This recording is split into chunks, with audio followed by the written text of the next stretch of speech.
السلام عليكم ورحمة الله وبركاته. الحمد لله ثم الحمد لله الذي نحمده ونستعينه ونستغفره ونصلي ونسلم على سيدنا وحبيبنا محمد المصطفى وعلى آله وصحبه أجمعين.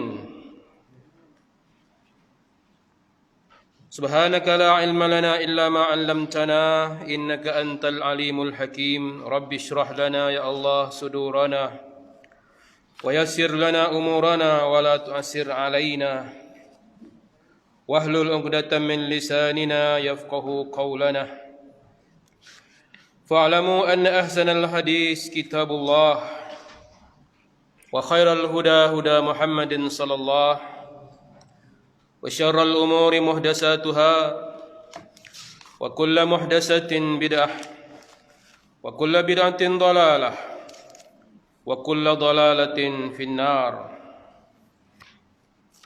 Tuan-tuan muslimin dan muslimat yang dirahmati Allah, pertama-tamanya kita panjatkan syukur kepada Allah Subhanahu wa taala. Dengan limpah taufik hidayah Allah, pada malam ini kita dapat sama-sama hadir ke rumah Allah ini, solat maghrib berjamaah, dan seterusnya duduk beriktikaf di dalam masjid ini, menyambung siri kuliah tafsir. Pada malam ini kita masuk ke surah yang lain setelah kita menamatkan surah Ar-Rum pada bulan yang lalu. Pada malam ini kita pilih surah Al-Anfal. Tuan-tuan boleh buka Al-Quranul Karim muka surat 177. Kita bincang surah Al-Anfal. Itulah surah pada juzuk yang ke-9.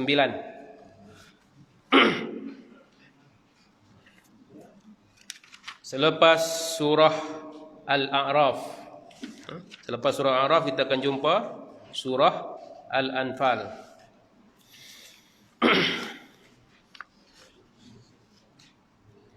Surah ini merupakan satu surah yang diturunkan di Madinah, atau dinamakan juga surah Madaniyah, yang bermaksud satu surah yang diturunkan pada fasa selepas hijrah. Surah ini mengandungi 75 ayat. Selain daripada namanya surah Al-Anfal, dinamakan juga surah ini sebagai surah Al-Qital. Al-Qital artinya peperangan. Kerana dalam surah ini dibincangkan tentang peperangan yang pertama dalam Islam, yaitu Perang Badar. Selain dikenal sebagai surah Al-Qital, ia juga disebut di dalam beberapa pandangan sebagai surah Al-Furqan. Walaupun ada nama lain dalam Quran, nama surah Al-Furqan, surah ini juga dikenal sebagai surah Al-Furqan kerana di dalam surah ini terdapat ayat yang akan kita jumpa nanti pada ayat yang ke-41. Allah menyebut yaumal furqani yaumal taqal jam'an, hari di mana Allah membezakan Al-Furqan, itulah hari di mana bertemunya dua tentera. Dan surah ini juga dinamakan surah Al-Badar kerana dalam surah ini diceritakan kisah peperangan Badar. Ini ada empat nama yang diberikan kepada surah ini. Jadi tuan-tuan, dalam Quran ini yang kita dok baca, tengok dalam indeks ni surah, sebenarnya ada nama-nama lain selain daripada nama yang kita lihat di dalam indeks Al-Quran ini. Kita dapat tengok surah At-Taubah, contoh kan, surah At-Taubah. Ada nama lain untuk dia. Surah Al-Fatihah tentu sekali lah banyak nama lain untuk dia. Dan setiap surah ini selain daripada nama surah yang dicatatkan di dalam Al-Quran, ada nama-nama lain yang telah dibincangkan oleh para ahli tafsir. Surah Al-Anfal merupakan surah yang diturunkan selepas turunnya awal surah Al-Baqarah. Selepas Allah turunkan surah Al-Baqarah, surah Al-Baqarah bukan semua-semualah, bukan satu kali semua, tetapi Allah turunkan awal-awal surah Al-Baqarah itu, maka berpindahlah penurunannya kepada surah Al-Anfal. Surah Al-Baqarah merupakan surah yang pertama diturunkan setelah Nabi berhijrah ke Madinah. Dan dalam surah Al-Baqarah ini Allah ceritakan banyak tentang orang-orang munafik di awal surah. Kata Imam As-Suyuti di dalam kitabnya Al-Itqan bahawa surah Al-Baqarah adalah surah pertama yang diturunkan di Madinah. Kemudian disusuli dengan surah Al-Anfal, kemudian surah Ali Imran. Ini surah-surah yang diturunkan mengikut tertibnya. Tertib penurunan, bukan tertib susunan di dalam Al-Quran. Kalau ikut tertib, lainlah. Tertib penurunan Al-Quran. Selepas Al-Baqarah turun Al-Anfal, selepas Al-Anfal turun Ali Imran, dan begitulah seterusnya. Nama surah ini Al-Anfal adalah kata plural bagi kalimah nafalun. Al-Anfal adalah jamak plural bagi nafal. Dari segi bahasa, nafal artinya az-ziyadah, tambah. Tambah daripada apa yang sedia ada, maka itulah dipanggil nafal. Sebab itulah solat sunat dipanggil solat nafilah. Solat nafilah artinya solat tu tambah daripada yang wajib. Yang wajib dah ada, tambah lagi. Maka yang tambah itu namanya sunat, solat nafilah. Dinamakan nafilah. Maka harta ghanimah yang diperolehi di dalam peperangan dinamakan nafal ataupun anfal. Harta-harta yang didapati, yang diperolehi dalam peperangan dipanggil nafal kerana ia adalah tambahan daripada apa yang telah Allah berikan kepada umat Islam daripada rezeki yang halal, yang mana umat lain tak merasai jenis harta ini. Umat Islam sahaja yang diberi kelebihan untuk menikmati harta ini. Maka sebab itu dipanggil nafal. Dari segi bahasa, nafal adalah tambah.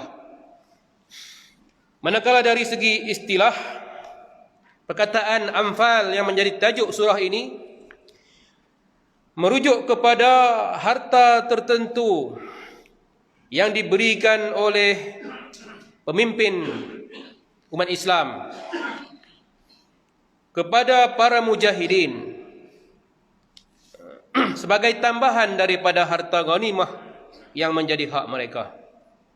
Bila berperang, umat Islam akan bila mengalahkan musuh, maka musuh akan meninggalkan harta-harta mereka di medan perang. Di zaman Nabi dahulu, mereka meninggalkan kuda, mereka tinggalkan senjata, mereka tinggalkan serba-serbi harta yang mereka bawa di medan perang, termasuk pakaian mereka, cincin, perhiasan, emas, perak yang mereka bawa. yang tertinggal di medan perang ataupun yang ada pada badan musuh yang telah terbunuh, maka harta ini dipanggil harta rampasan perang, ghanimah. Namun dalam harta ghanimah ini ada satu jenis harta yang lebih spesifik, dipanggil anfal. Iaitulah harta yang mana pemimpin perang, Nabi Muhammad lah zaman tu kan, zaman Nabi Muhammad, pemimpin perang, dia berikan harta ini secara khusus kepada mujahidin tertentu. Ini sesuai dengan apa yang telah Nabi SAW sebutkan dalam sebuah hadis yang sahih. Kata Nabi, man qatala qatilan falahu kaza wa kaza, wa man asara asiran falahu kaza wa kaza, kata Nabi. Kataan ini Nabi ungkapkan sebelum berlakunya perang Badar. Ketika mana umat Islam bersiap sedia untuk menghadapi perang Badar, maka Nabi kata, siapa yang dapat membunuh suatu orang musuh, maka dia akan dapat sekian-sekian. Siapa yang dapat tawan musuh, maka dia akan dapat sekian-sekian. Nabi menjanjikan kepada para mujahidin, siapa dapat tawan, dapat ini. Siapa dapat bunuh musuh, dia dapat ini. Maka apabila mereka telah berjaya menawan atau membunuh musuh, maka mereka pun membawalah harta yang mereka dapat daripada musuh yang dibunuh itu, seumpama pedang, kuda atau lain-lainnya. Maka harta yang mereka bawa itu, mereka jumpa Rasulullah dan harta itu dipanggil anfal. Adapun harta-harta lain yang tak dapat dipungut, yang banyak di medan perang, maka itu adalah harta ghanimah, rampasan perang yang menjadi hak sama rata bagi semua mujahidin. Mari kita lihat ayat-ayat dalam surah ini. Ayat yang pertama, Allah berfirman, A'udzubillahi minasyaitonirrajim. Bismillahirrahmanirrahim. Yas'alunaka 'anil anfal. Mereka bertanyamu wahai Muhammad tentang anfal. Mereka bertanyamu tentang harta yang dirampas daripada musuh di medan perang. Dalam Quran ini ada 15 tempat yang mana Allah sebut kataan yas'aluna. Yas'alunaka 'anil ahillah. Mereka bertanyamu wahai Muhammad tentang anak bulan. Mereka bertanyamu yas'alunaka 'anil mahid. Mereka bertanyamu tentang perempuan haid. 15 tempat je.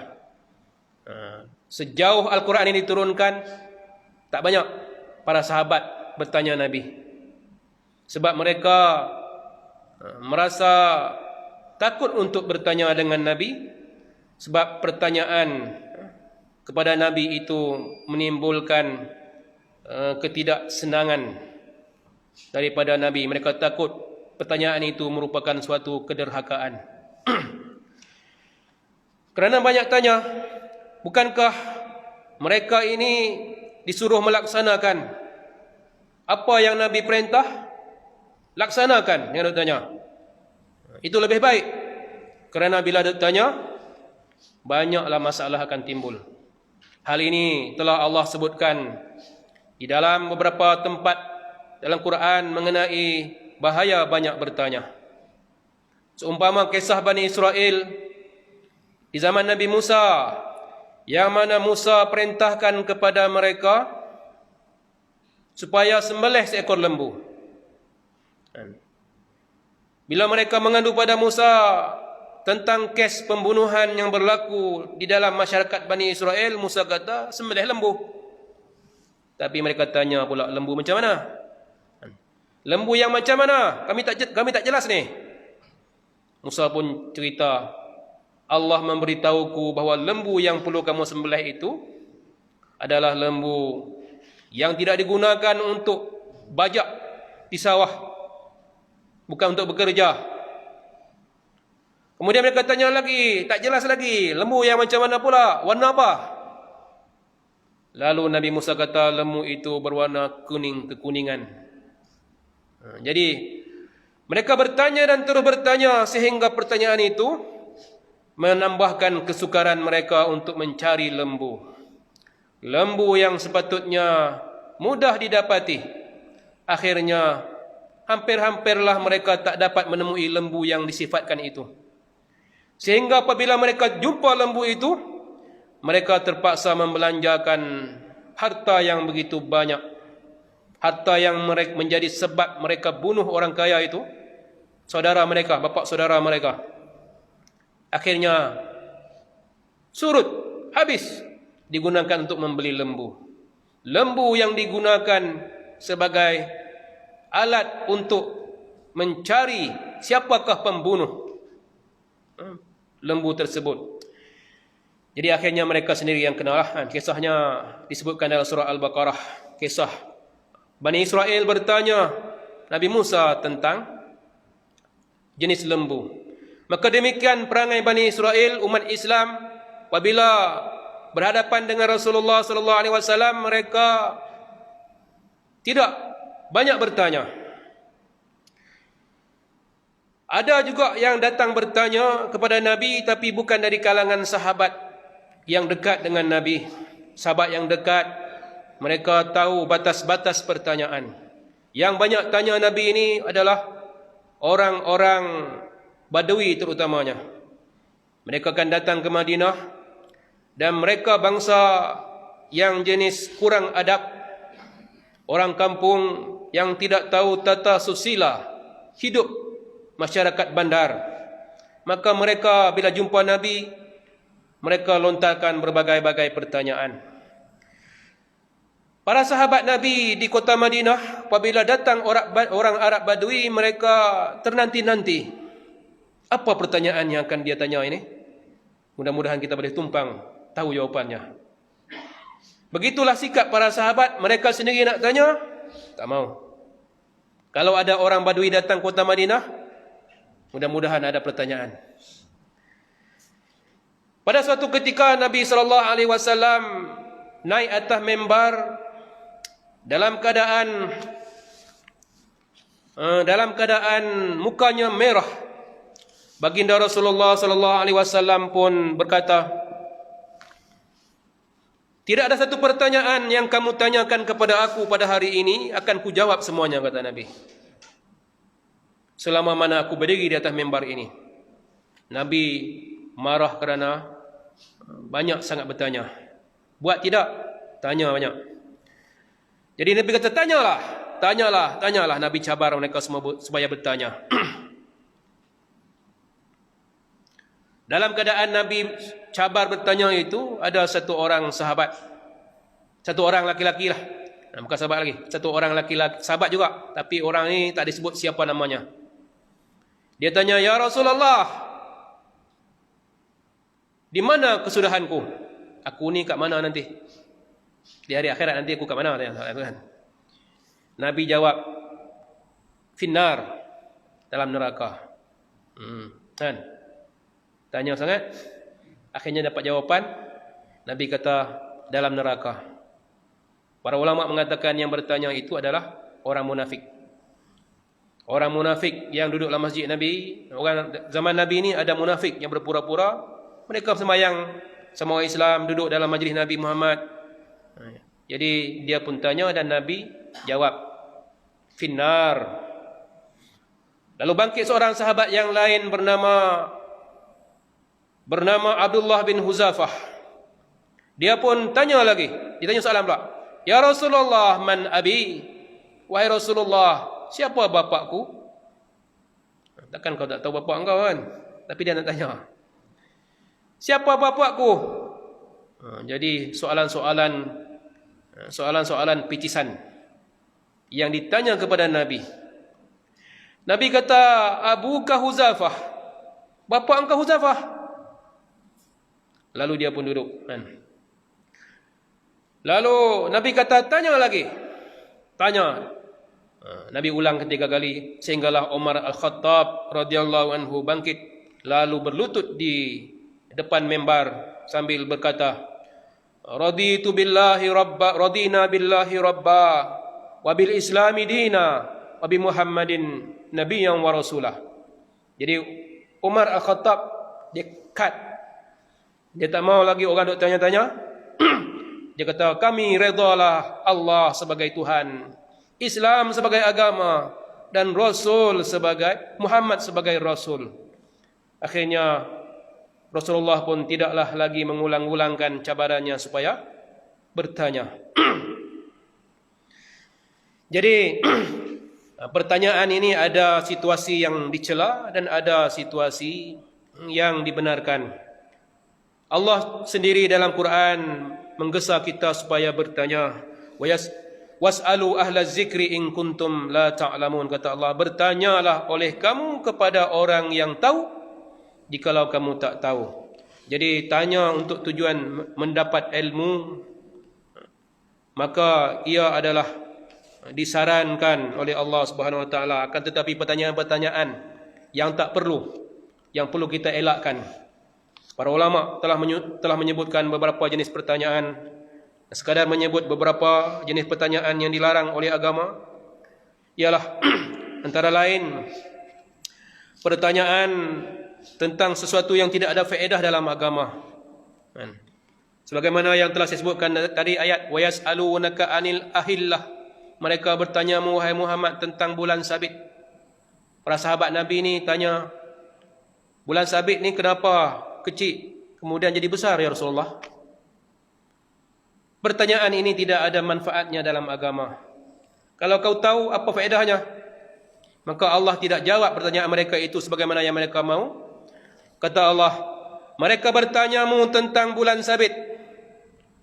Qul hiya mawaqitu lin-nasi wal hajj, katakanlah kepada mereka, bulan sabit itu adalah petanda waktu untuk manusia melaksanakan ibadah haji. Jadi Allah alihkan jawapan, bulan sabit ni untuk mengetahui tempoh-tempoh masa melaksanakan ibadah haji. Jadi Allah tak jawab bulan sabit ni kecil kemudian membesar kenapa? Adakah faktor cahaya matahari sebagaimana yang dihuraikan oleh sains kan? Itu tak penting untuk menambahkan amal. Demikian pertanyaan-pertanyaan yang tidak disebutkan oleh Allah Ta'ala dalam Quran jawapannya, dan Nabi Muhammad dalam hadis tak disebut jawapan, tak payah tanya. Kita belajar surah Al-Kahfi misalnya, tak payah tanya, Ustaz, siapakah nama Ashabul Kahfi? 7 orang ke? 8 orang ke mereka? Ini semua pertanyaan yang tidak perlu. Tak payah dicari nama-nama Ashabul Kahfi. Apa nama anjing Ashabul Kahfi itu? Walaupun ada orang cakap nama-nama dia kan, ada nama dia, nama Kitmius dan sebagainya lah kan. Saya pun hafal nama dia. Anjingnya pula nama Kitmir. Ini tidak ada dalam Quran, tidak ada dalam hadis. Ini semua datang daripada sumber Israiliyat. Pertanyaan ini tidak ada manfaat dalam agama, maka tidak perlu dicari jawapannya. Kemudian bertanya sesuatu yang perintah yang telah jelas. Allah dah perintahkan solat 5 waktu, maghrib 3 rakaat. Tanya kenapa maghrib 3 rakaat? Kenapa subuh 2 rakaat? Tak ada jawapan kan? Walaupun ada orang bagi jawapan berbagai-bagai, itu jawapan berdasarkan telahan akal. Perkara yang mana telah Allah tentukan yang bersifat daruri, maghrib bilangan rakaat, ini tentuan Allah. Kenapa Allah haramkan babi? Tak payah cari jawapan. Kerana dalam badan babi ada cacing pita yang jikalau dimakan boleh mendatangkan kesihatan. Ini bukan jawapan dia. Kan? Jawapan dia, Allah telah haramkan babi. Bukan sebab semua itu. Kalau itu sebabnya, datang satu zaman manusia boleh membuang cacing tadi. Adakah babi akan jadi halal? Tidak sekali-kali. Kan? Walaupun manusia menggunakan teknologi yang canggih, yang boleh membuang cacing-cacing tersebut daripada badan babi, maka pengharaman babi akan tetap berlangsung. Kemudian tanya soalan pada waktu yang tak perlu juga tidak boleh, tidak digalakkan untuk bertanya. Seperti bertanya soalan macam mana kita nak solat kalau kita sudah dapat tinggal di planet Marikh. Nanti satu zaman kita boleh tinggal di planet Marikh, kita nak solat menghadap ke mana? Soalan ini perlu ke tidak? Tak perlu. Biar kamu pergi ke planet Marikh dulu, buat penempatan di sana, barulah bertanya soalan tersebut. Soalan itu belum sampai masa jawapan dia. Macam dibincangkan dalam setengah kitab fiqh. Dalam setengah kitab fiqh, persoalan-persoalan takdiriyah nama dia. Persoalan andaian. Ada setengah daripada kalangan fuqaha melayan persoalan-persoalan begini dan dimasukkan dalam kitab mereka. Seperti, apa hukumnya air mani? Kalau dikumpulkan menjadi 2 kolah, apakah boleh digunakan berwuduk dengannya? Sebab air mani ini suci. Jadi soalan ini soalan takdiriyah, andaian. Bolehkah manusia mengumpul air sebanyak itu? Air mani sebanyak 2 kolah? Jadi kumpul dulu, baru tanya. Jadi ini contoh soalan yang pernah ditimbulkan di dalam fiqh tentang soalan takdiriyah. Kemudian soalan yang susah nak jawab. Jangan tanya seseorang, ulama, ustaz, soalan yang payah nak jawab. Kalau jawab yang macam ni, ditelan mati ibu, diluah mati ayah. Soalan macam tu, soalan perangkap. Sebagaimana diriwayatkan bahawa Ibnu Al-Jauzi pernah ditanya satu soalan oleh 2 kelompok yang bergaduh pada zamannya. Itulah kelompok Ahli Sunnah dan kelompok Syiah. Mereka ini, dua-dua kelompok ini mengkagumi Ibnu Al-Jauzi. Imam Ibnu Al-Jauzi seorang tokoh besar. Dan Syiah pun hormat dia, Ahli Sunnah pun hormat dia. Ibnu Jauzi seorang ulama sunnah. Lalu mereka pun datanglah ke depan Ibnu Jauzi dan bertanya kepada Ibnu Jauzi, siapa yang lebih afdal? Ali ataupun Abu Bakar? Antara dua ni, Ali dengan Abu Bakar, mana yang lebih afdal? Kalau jawab Ali, Ahli Sunnah tak boleh terima. Abu Bakar lah kan lebih afdal. Kalau jawab Abu Bakar, Syiah kata tak boleh terima. Kan? Tapi oleh kerana Ibnu Jauzi ni orang yang bijak, pintar, dia pun kata, yang paling afdal di antara kedua-duanya ialah yang anaknya berada di bawahnya. Man kanat ibnatahu tahtahu, dia kata, afdaluhuma man kanat ibnatahu tahtahu, siapa yang anaknya di bawahnya. Ahli Sunnah kata, oh, orang yang anaknya di bawahnya tentulah Abu Bakar, sebab anak dia Aisyah di bawah Rasulullah, kan? Bawah pemerintah Rasulullah, di bawah kekuasaan Rasulullah, anak dia Aisyah. Lalu Syiah kata, hai, sudah tentulah Ali, sebab anak Rasulullah di bawah Ali, Fatimah. Jadi kedua-duanya berlalu pergi dengan jawapan Ibnu Al-Jauzi itu, dan kedua-duanya puas hatilah, kan? Tak dapat jawapan yang tuntas, tapi mereka telah mendapat jawapan daripada Ibnu Al-Jauzi. Ini antara soalan perangkap. Tapi oleh kerana Ibnu Jauzi bijak memberi jawapan serampang 2 mata, maka dia tidak menghadapi kesulitan tersebut. Kemudian soalan-soalan yang mendetail, kan? Soalan-soalan mendetail jangan ditanya.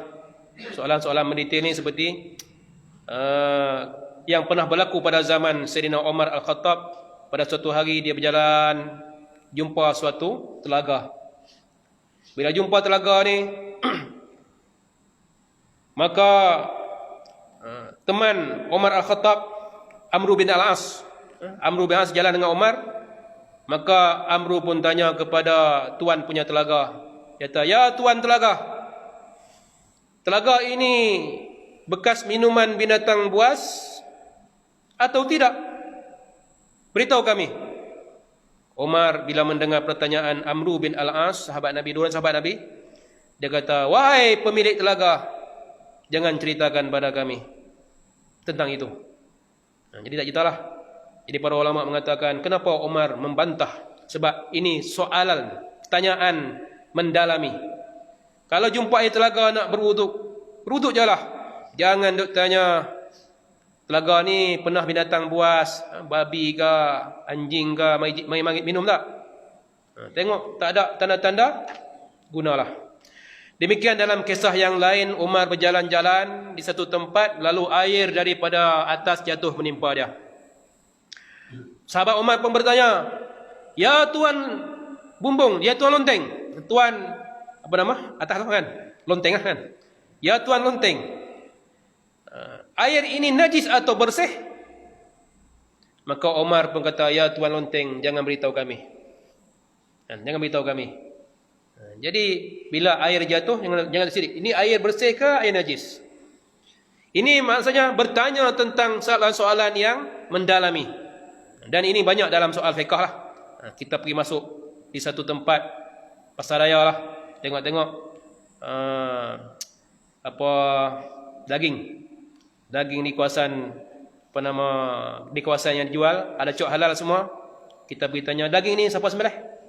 Kan? Siapa sembelih daging ni? Dah cok halal dah, kita terima je lah. Sudah ada endorse daripada pihak berkuasa, ini halal. Maka bertanya siapa sembelih dia? Ini soalan ta'ammuk, soalan mendalami. Maka ini tidak perlu. Kan? Jadi jangan duduk mempersoalkan. Ini kalau nak persoalkan tak boleh mayang kita. Kan? Kapek ni dah cuci belum? Kena tik cicak ke? Tidak.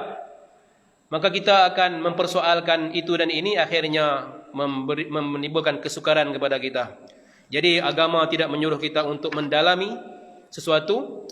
Nahnu nahkum bizzawahir wallahu yatawallas sarair. Kita berhukum dengan yang zahir, yang kita nampak, dan Allah lah yang menguasai yang tersembunyi. Kita hanya mengetahui yang zahir, dan kita gunakanlah yang zahir itu. Baik, kita kembali kepada surah tadi. Yas'alunaka anil anfal. Mereka bertanya, wahai Muhammad, ini para sahabat bertanya, wahai Muhammad, tentang harta ghanimah.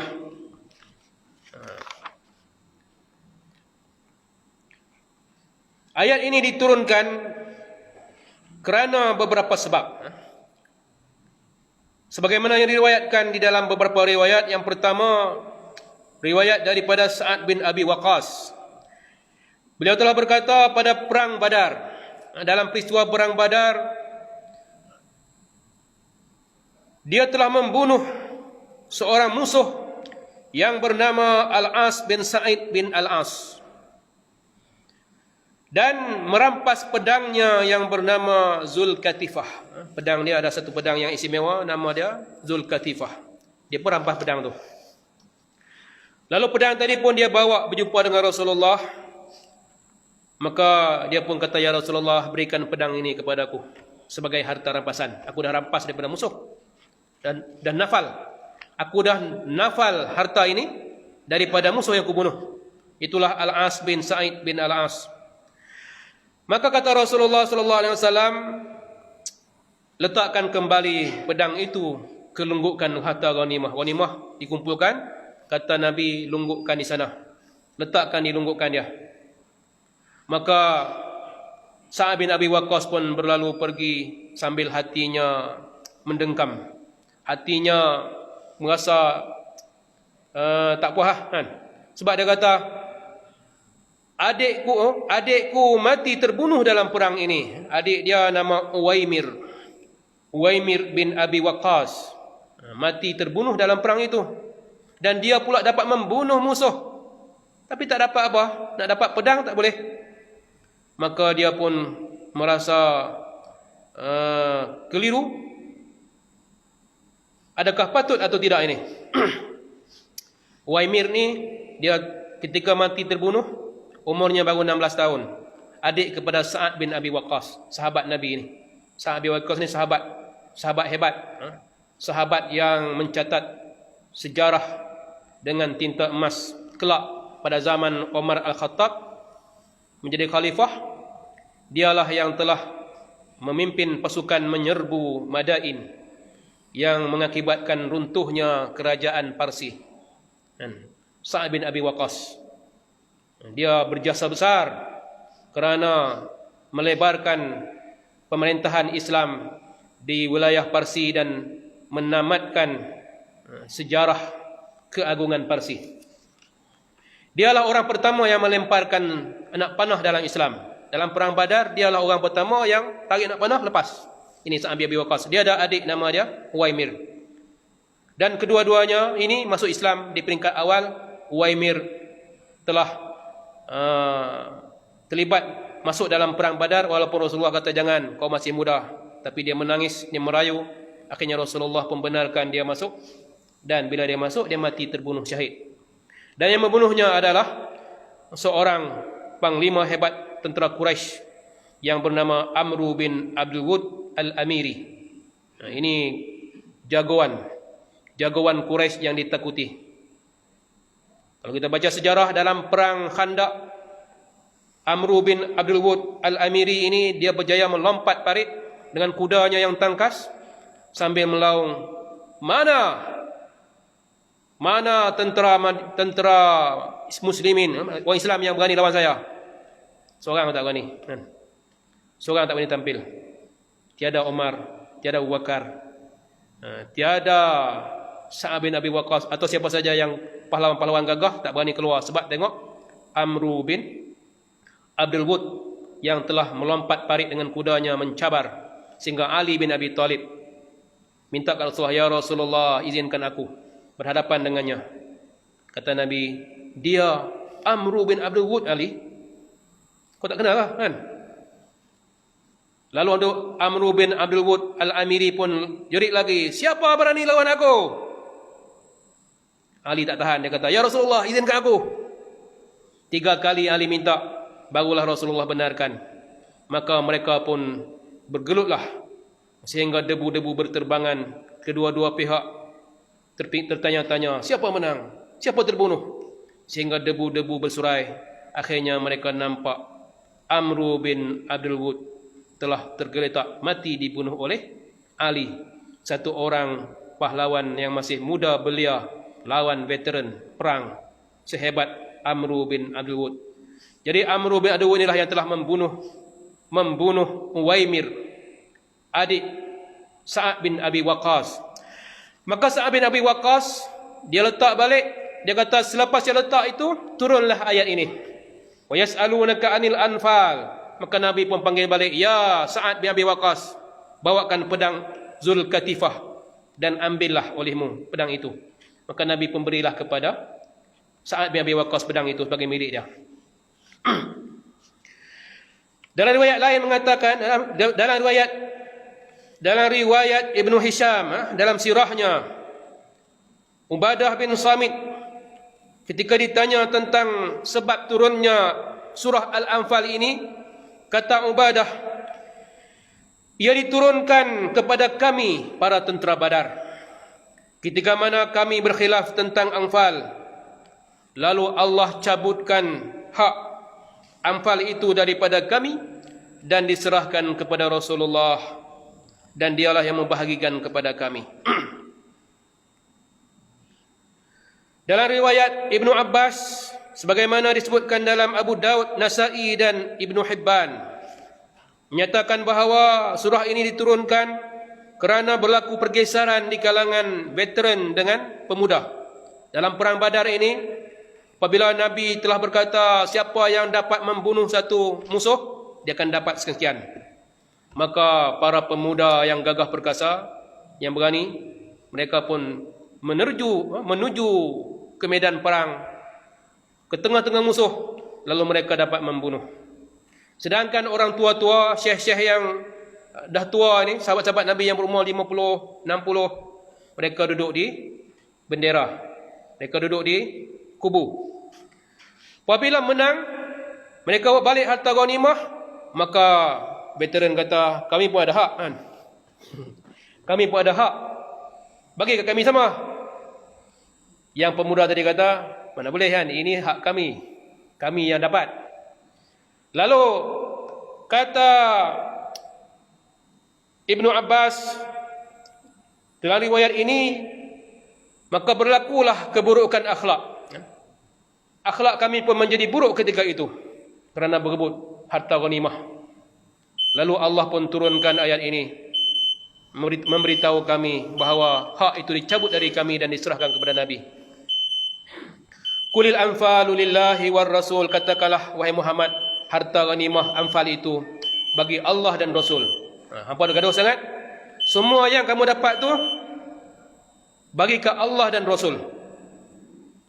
Fattaqullaha wa aslihu zata bainikum, maka bertakwalah oleh kamu kepada Allah dan berdamailah oleh kalian sesama kamu. Wa atiullaha wa rasulah, dan taatlah oleh kamu akan Allah dan Rasulnya, in kuntum mu'minin, kalau kamu benar-benar beriman. Tuan-tuan, harta ghanimah merupakan kelebihan umat Nabi Muhammad sallallahu alaihi wasallam. Sebagaimana yang disebutkan di dalam hadis Bukhari dan Muslim daripada Abu Hurairah, katanya Rasulullah sallallahu alaihi wasallam telah bersabda, kata Nabi, seorang nabi di zaman dahulu, ini Nabi Bani Israel. Ulama mengatakan nabi yang dimaksudkan itulah Nabi Yusha' bin Nun. Nabi Yusha' bin Nun ini adalah murid kepada Nabi Musa alaihissalam dalam pengembaraan mencari Nabi Khidir. Dia ditemani oleh satu orang murid dia, nama dia Yusha' bin Nun. Bila Musa dah mati, maka Yusha' bin Nun jadi nabi, dan di tangannya lah Allah berikan kemenangan kepada Bani Israel untuk masuk ke negeri yang dijanjikan. Maka nabi ini pun berperanglah untuk masuk ke negeri itu. Maka perang daripada hari Ahad sampai hari Jumaat perang. Perang sampai Jumaat tak menang ni. Hampir-hampir menang dah. Menjelang senja hari Jumaat, kemenangan hampir dalam genggaman. Tetapi matahari naik turah. Orang-orang Bani Israel tidak boleh berperang pada hari Sabtu. Bila jatuh matahari hari Jumaat, maknanya masuklah hari Sabtu. Maka dia pun kata kepada matahari. Dia kata, wahai matahari, kamu diperintahkan Tuhan, aku juga diperintahkan Tuhan. Maka dia kata, ya Allah, hentikan perjalanan matahari. Maka Allah pun hentikan perjalanan matahari. Ini hadis ni Nabi sebut dalam sebuah hadis yang sahih tentang bagaimana mukjizat seorang Nabi. Dan kata Nabi, tidak pernah matahari berhenti untuk sesiapa pun, melainkan untuk dia seorang saja. Maka matahari pun berhentilah sampailah dia selesai perang. Apabila selesai perang, menanglah. Dan apabila menang, maka dia pun kumpulkanlah semua harta ghanimah. Harta ghanimah yang dapat daripada musuh dikumpulkan. Setelah dikumpulkan, maka dia pun menunggulah perintah Allah, dan Allah pun turunkan api dari langit. Begitulah sunnah para nabi dahulu. Apabila mereka mendapat harta rampasan perang, harta itu dikumpulkan, kemudian api dari langit akan datang bakar. Api itu akan bakar sebagai tanda bahawa Allah terima jihad mereka. Harta itu tidak boleh diambil. Dalam kes ini, datanglah api tadi, tapi api tadi tak boleh bakar. Maka Nabi tadi pun kata, inna fikum ghululan, di kalangan kamu ni ada yang khianat, yang tak bagi ni. Harta rampasan perang kamu simpan, tak kumpul sini. Maka kata Nabi tadi, ayo setiap daripada kabilah Bani Israel, mari berbai'ah denganku, pegang tanganku. Maka marilah setiap kabilah pegang tangan Nabi tadi. Maka lepas seorang-seorang perang, setiap kabilah pegang, maka didapati ada satu laki-laki daripada satu kabilah melekat tangannya di tangan Nabi tadi. Maka kata Nabi tadi, fikum al-ghulul, di kalangan kabilahmu ada pengkhianat. Lalu dipanggillah semua anggota kabilah itu. Lalu disuruh datang berbai'ah dengan Nabi tadi dengan cara berpegang tangan dengan dia. Setelah berbai'ah, maka melekatlah pada tangan Nabi tadi 2 orang atau 3 orang lelaki daripada kabilah itu. Lalu kata Nabi, kamu 3 orang telah khianat. Keluarkan apa yang kamu curi. Maka dikeluarkanlah harta rampasan yang mereka songlap, mereka curi. Itulah satu emas sebesar tanduk lembu. Ada emas sebesar tanduk lembu. Maka emas tadi pun diletaklah di tempat pengumpulan harta rampasan perang. Kemudian api pun turun dari langit membakar hangus harta rampasan perang tadi. Lalu kata Nabi SAW dalam hadis ini, dia kata, harta ghanimah tidak dihalalkan untuk sesiapa pun sebelum kita, tetapi dihalalkan untuk kita kerana Allah mengetahui kelemahan kita dan keperluan kita, maka ia menjadi halal untuk kita. Jadi hadis ini menunjukkan bahawa harta ghanimah merupakan bentuk rezeki yang hanya dihalalkan kepada umat Nabi Muhammad SAW, sedangkan umat dahulu harta rampasan perang dimusnahkan. Jadi perbuatan khianat yang telah dilakukan oleh salah seorang pengikut Nabi tadi telah menyebabkan harta itu, jihad itu tidak diterima oleh Allah Subhanahu Wa Taala, mengambil hanya sebesar tanduk lembu. Bukan saja sebesar tanduk lembu, bahkan sekecil manapun harta ghanimah kalau dicuri, maka ia dianggap sebagai khianat. Sebagaimana disebutkan dalam sebuah hadis yang lain, kisah satu orang lelaki kulit hitam yang bernama Mud'im. Dia ni kerja dia bawa tali unta Nabi, tarik tali unta Nabi, tarik kekang unta Nabi, balik daripada perang Khaybar, dia tarik tali. Duk tarik tali, tiba-tiba melayang satu anak panah, kena dia, anak panah sesat, kena Mud'im. Bila kena, mati dah dalam perjalanan balik daripada perang Khaybar, perang melawan orang Yahudi Khaybar.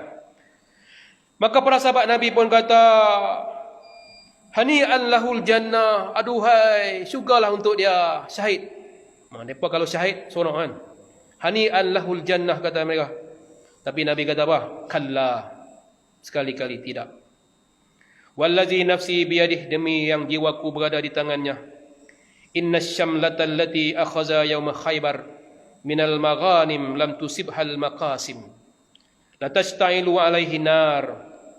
Kata Nabi, sesungguhnya sedikit daripada harta rampasan syamlah ni, sedikitlah, jumlah yang sangat sedikit daripada harta ghanimah perang Khaybar yang dia ambil yang bukan haknya, akan menyala untuknya api neraka. Apabila para sahabat Nabi yang lain mendengar hal itu, mereka pun berduyun-duyun datang kepada Nabi yang ada ambil. Ada di kalangan mereka yang telah mengambil tali kasut.